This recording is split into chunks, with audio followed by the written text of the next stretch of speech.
I think the game was a reflection of the oddity of the event.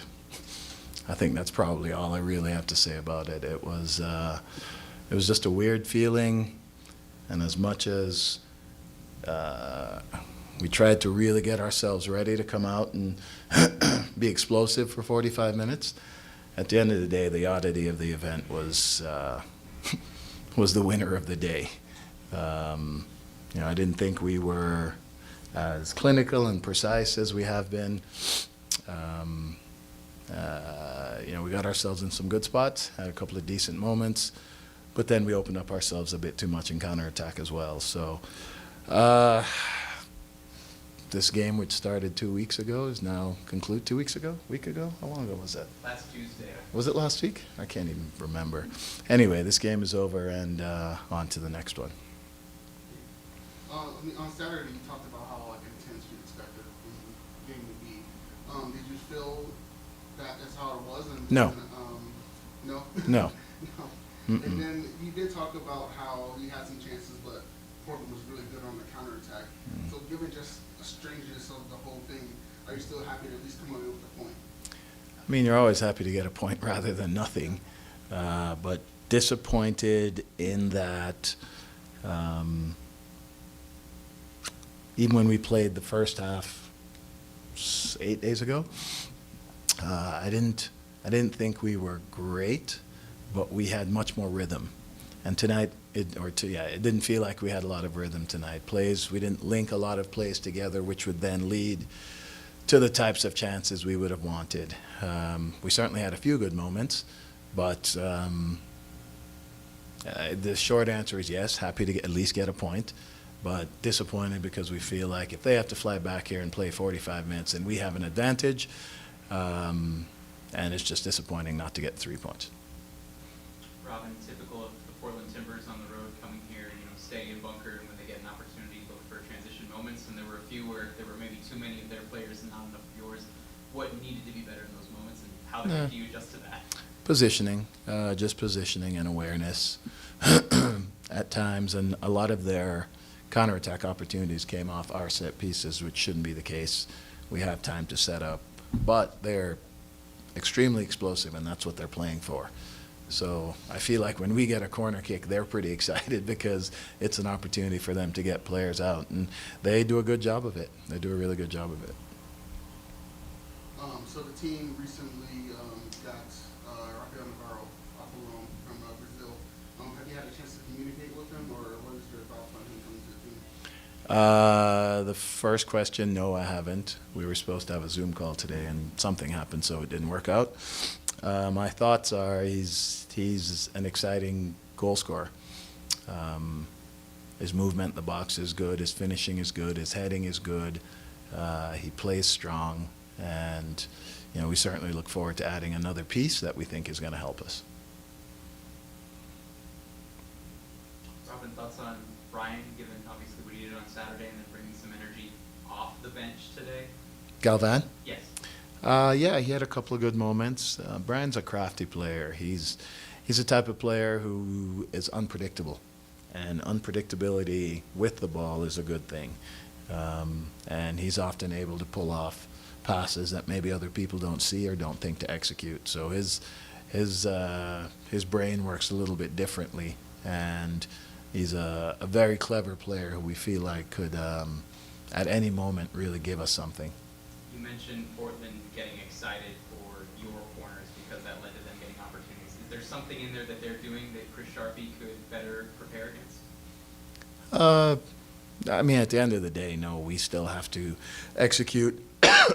And again, Sharpie's the best, and the movement to pull teams apart and to create opportunities off set pieces, he's a genius with that.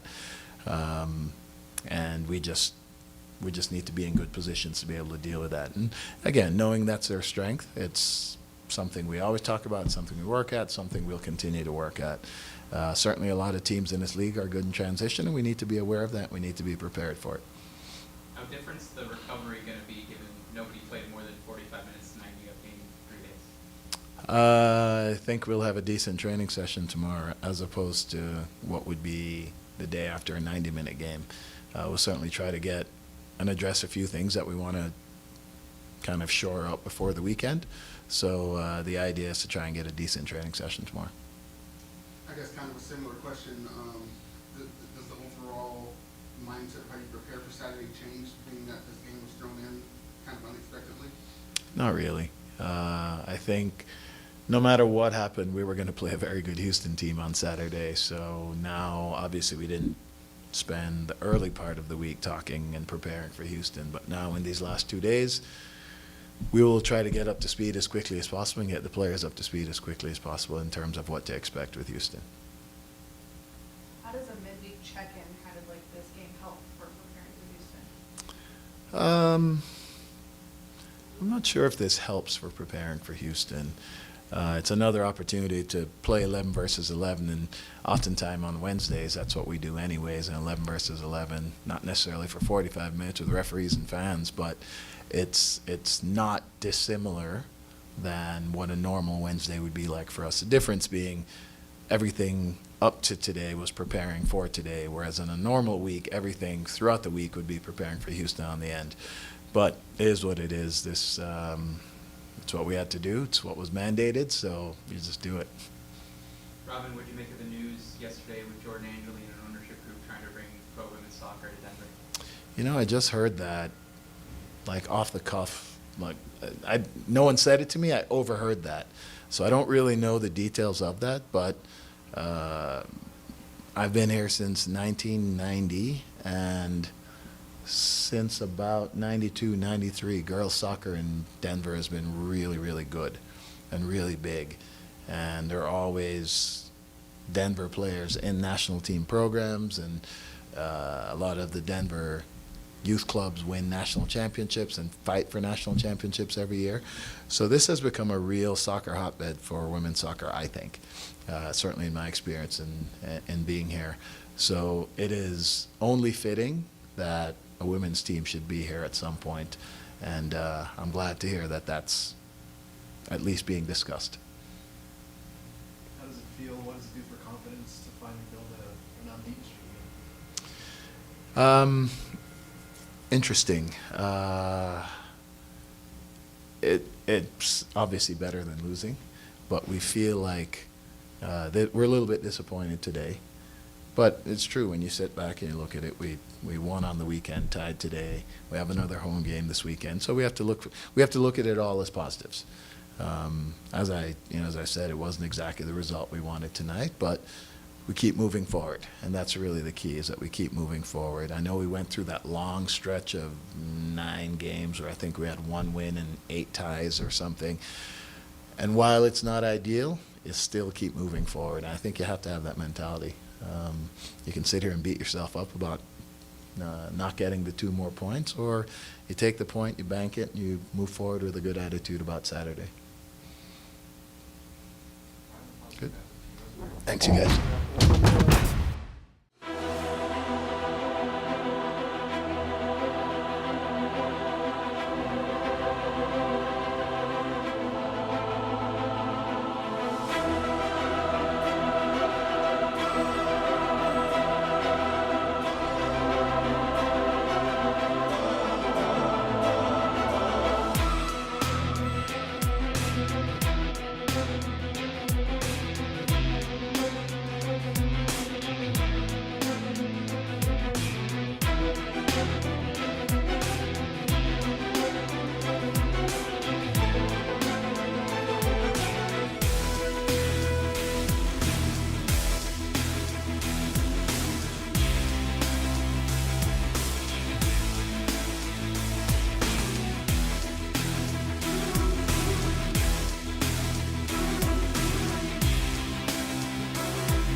I think the general sentiment reaction in the locker room is disappointment. I think, even when the game started, whatever it was a week ago, we look at a matchup against Portland at home as a game that we need to have control of from the beginning. We did put two good halves together where we generate quite a few chances, but the nature of tonight was kind of odd.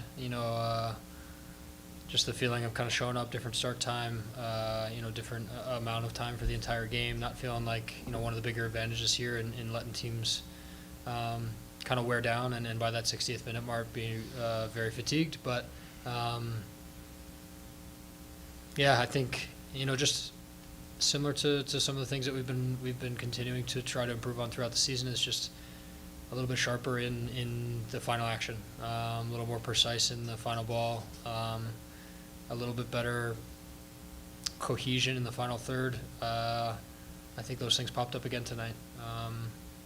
And like I said, disappointing not to try and kind of what feels like stealing 3 points in only a half a game, but it is what it is. Was there anything to be learned from going through a weird experience like this? Yeah, I think, if we do happen to encounter something like that again, being there and having gone through that, it helps. Experience is the best teacher, as they say. So it does help a little bit, but I think it's such an outlier that, the amount of times that we'll come across something like that again. But, I felt like it was more of almost like a training exercise in, some of the drills you set up in training are trying to break a team down that is kind of defending deeper, or, just trying to break a team down inside their own half. And not to say that they sat in, they had quite a few dangerous moments on counterattacks too, and I think that was another thing that I thought we didn't do well tonight was we know exactly what they're good at, and we saw that again tonight. And then I think if they're a little sharper in their counterattacks, they punish us. But Keegan, you're one of the players who's providing service to players in the attacking third, and you've provided a lot of really good balls this season that haven't necessarily come off on the end. I think if any of the forwards we're going to hear right now, they'd say they need to be sharper in the box. What are you doing to try and help that? What's the team doing to try and help them, given, where Yapi's confidence for example? yeah, I think all of us, at times forwards get dragged out into wide positions and they're providing service. At times, I am at times central midfielders get pulled out there. Different people are on the ends of things as well, and I think all of us want to put each other in the best position to score goals, to finish plays, to help the team succeed. And of course, I think fans, media, players, staff, everyone's disappointed right when that chance is missed or when the action doesn't come off the way we want to. But what we've continued to push to the group and inside the locker room is that we're getting in the right spots, we're continuing to generate good chances, we're continuing to make strides and control games and limit teams in their opportunities and goals conceded. So, I think there's a lot of good things there. There's a lot of, obviously it comes down to results, and they haven't been there this year, and that is, if nothing else, frustrating. But the way the games have gone, we haven't been far off, and I think it's difficult to continue to motivate ourselves with that, but it is something to continue to try to drive the group with and try to push us. So, given that this game was such an outlier, does it personally affect how your mentality going into Saturday, go to turnaround and face Houston, or your preparation? I don't think it changes much. I think, like I said, it was a little bit of it kind of felt like a training exercise to me today to try to break them down in a quick 45 minutes. And because of that, I think we can be a little bit fresher than we would be with a full game today going into Saturday. So, after this past Saturday, we talked about this week, get 9 points. Obviously, we didn't get that, tonight, another 3, but that's our focus. It doesn't help to dwell on tonight at all. We'll talk about it, we'll learn from it, we'll watch some stuff tomorrow, but I think a lot of guys are already thinking about Houston and how can we break them down, how can we continue to be dangerous, to generate chances, to limit their chances as well. So I think we're moving on to Saturday pretty quickly, and we're looking forward to another chance to give our supporters what they deserve here. Yeah, just going back to the motivation piece you just talked about, does it do anything for motivation, confidence to build an unbeaten streak for the first time in a while? Yeah, to a certain extent. Keeping a clean sheet is always good for that side of the team and of the game. A couple unbeaten games in a row, certainly. Yeah, I think it. For especially the run that we had before this, it helps. But at the same time, where we're at in the standings and what we need from this season, ties are still going to kind of hit a little bit different. They're going to feel like losses. They're going to feel like we need points and we need them in a hurry. So. Still feels like a little bit of disappointment, but the source of motivation and everything is still the same. The way that the games look hopefully are encouraging to the group. Two-part question. Your thoughts on what you've seen so far from Andrew Newton, and your initial thoughts on the transfer of Rafael Navarro. Yeah, excited about both guys. In general, just us making moves is exciting, and I think Andrew, I've been in the league a bit, and I've watched him enough to know kind of the player that he is, and I think that was put on display in his first game pretty well. Very athletic, gets up and down the line, does both sides of the position, gets into good attacking positions, is aggressive defensively. But both him and I picked up silly yellow cards in the game, so that was kind of unfortunate. But I like a lot of what he brings, and I think everybody inside the locker room is excited about that, and seems like a great guy too. I don't know him well enough yet, but has transitioned well, has fit in relatively quickly, and that's not always easy. As far as our forward coming in, we're excited. Honestly, any incoming transfer is going to be exciting for us, and can be a source of energy, and especially the way things have gone for us this year. I think it can pick us up, and I think Andrew did that with his first game. We got our win, first win at home, and hopefully that's a sign of things to come with Rafael as well. Egan, Houston has a bit of a different energy this year. With Ben Olsen coming in, Hector Herrera playing very well. What do you see in them for Saturday for your first match of the year? Yeah, haven't quite analyzed them yet and looked at them in detail, but I know that they're a bit of a different team, like you said, this year. So it'll be a challenge. You know, we've proven. You know, we've struggled at home this year, and you know, with only one win, we want to add to that. And you know, so to be honest, it doesn't really matter who comes here. You know, we know that it's going to be a challenge. We know it's going to be a difficult game, and we need to be sharp. We need to be focused. You know, we've talked about being a little bit sharper in both boxes, defensively and attacking wise. So. You know, I did just see Panama won, so Kataskia in the middle missing is not a bad thing. So, but yeah, we know they'll bring a good team, and it'll be difficult to break them down. So we'll look at them tomorrow. We look forward to the challenge.